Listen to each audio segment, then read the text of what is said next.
bayi lahir di muka bumi itu, oh ini bayi bisa berbisnis, oh ini bayi nggak bisa berbisnis. Sang pencipta Tuhan yang Maha Esa aja nggak pernah melabeli seseorang bisa berbisnis atau tidak. Tetapi kenapa hari ini Anda harus takut dan khawatir melabeli diri Anda nggak punya darah berbisnis? Jangan-jangan itu cuman cara berpikir Anda yang harus dibenahi, ya. Nah, yang kedua adalah takut proses. Ya. Di video sebelumnya takut proses, itu solusinya adalah bagaimana seandainya proses itu bukan menyakitkan, tapi kalau proses itu menyenangkan.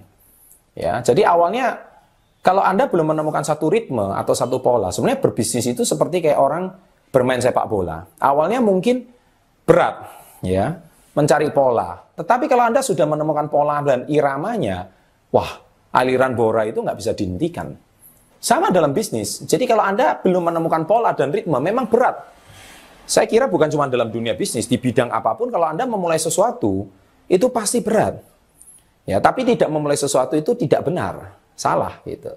Justru kalau Anda memulai sesuatu itu, awalnya memang Anda belum terbiasa, belum adaptasi. Ya, tetapi saya percaya kalau Anda lakukan terus-menerus, Anda akan menemukan polanya dan iramanya. Ketika Anda sudah menemukan iramanya dan polanya, maka saya percaya itu akan menjadi sesuatu yang menyenangkan.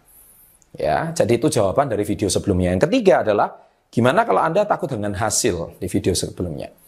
Nah, takut dengan hasil ini saya jawab balik gitu loh. Jadi kalau hasilnya yang Anda pikirkan hasilnya itu tidak sesuai yang Anda harapkan.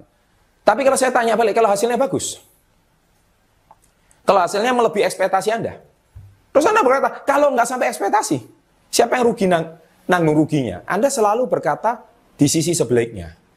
Coba kalau saya baik di sisi positifnya. Ya. Saya yakin tidak ada namanya hari ini pebisnis yang ulung. Mereka itu pasti awalnya pasti mengalami suatu yang namanya proses yang tidak menyenangkan. Tapi akhirnya mereka bisa mengubah menjadi sesuatu yang menyenangkan.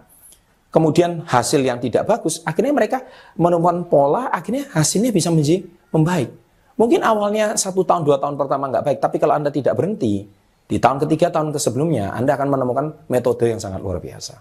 Ya, jadi sebagai tips bagaimana mengubah ketakutan menjadi keberanian, ya, di video kali ini, menjawab dari video sebelumnya, Anda sekali lagi mindset. Ya, saya sarankan Anda tonton video-video sebelumnya, mindset dan mental orang sukses. Ya, jadi Anda jangan sebelum melangkah itu udah takut duluan. Belum melangkah Anda sudah down duluan. Belum memulai sudah banyak segudang pertanyaan-pertanyaan yang hanya ditanyakan dan ditanyakan.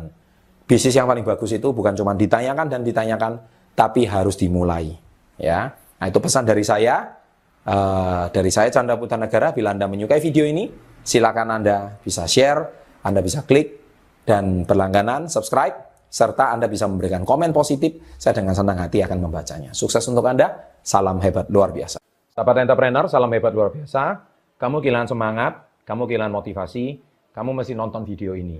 Dan terutama di pagi hari. Jadi di video kali ini, saya akan membicarakan tentang 2 tips sederhana untuk memulai hari dengan semangat. Jadi tentunya pasti banyak orang kehilangan semangat. Pak Chandra, setelah nonton video Bapak saya bersemangat. Tapi ketika Bapak nggak membuat video, wah saya jadi loyo lagi. Sebetulnya semangat yang paling baik itu kita bisa mulai dari kunci yang paling penting itu di pagi hari. Karena pagi hari itu adalah kunci kita bisa memulai aktivitas seharian. Bayangkan apa jadinya kalau kita setiap bangun pagi, kita itu sudah loyo, kita udah bersemangat, kita udah mengeluh, bangun pagi dengan marah-marah, bangun pagi dengan bad mood, maka saya pastikan seharian itu adalah semuanya menjadi hari yang sangat-sangat bermasalah. Nah, sahabat entrepreneur, jadi kunci yang paling penting adalah di pagi hari. Jadi di pagi hari, apa sikap yang harus kita lakukan? Demikian ada 2 tips yang sangat baik yang harus Anda lakukan di pagi hari. Nomor 1, ketika Anda bangun pagi, apapun agama dan keyakinan Anda, jangan lupa berdoa. Dan setelah berdoa selesai, berdoa apa? Mengucap syukur. Karena Anda masih bisa bernapas. Karena banyak orang tidak bisa bernapas. Ya, banyak orang setelah malam hari menutup mata, besok pagi menutup mata selama-lamanya. Banyak orang seperti itu. Sebetulnya